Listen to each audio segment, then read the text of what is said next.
കർണാടകയിൽ കാണാതായ അർജുനു വേണ്ടി ഇപ്പോഴും തിരച്ചിൽ ഊർജിതമായി നടക്കുകയാണ്. പക്ഷേ ഇതിന്റെയൊക്കെ ആവശ്യം ഇനിയുണ്ടോ എന്നാണ് പലരും വേദനയോടെ ചോദിക്കുന്നത്. നേവിയുടെ തെരച്ചിൽ ലോറിയുടെ ലോഹഭാഗങ്ങളൊക്കെ കണ്ടെത്തി.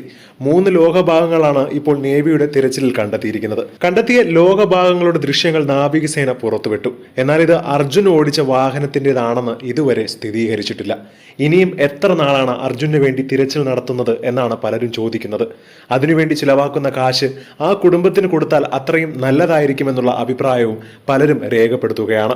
തന്റെ ട്രക്കിന്റെ ഭാഗങ്ങളല്ല ഇതെന്നാണ് അർജുൻ ഓടിച്ച ട്രക്കിന്റെ ഉടമ മനാഫ് മാധ്യമങ്ങളോട് പറഞ്ഞത്. മറ്റൊരു ടാങ്കർ ലോറിയുടെ ഭാഗമാണെന്നാണ് കരുതുന്നതെന്നും മനാഫ് പറയുന്നു. 10ലേറെ തവണ ഈശ്വർ മാൽപെ പുഴയിലിറങ്ങി തിരച്ചിൽ നടത്തിയെങ്കിലും നിർണായകമായിട്ട് ഒന്നും തന്നെ കണ്ടെത്താനായില്ല.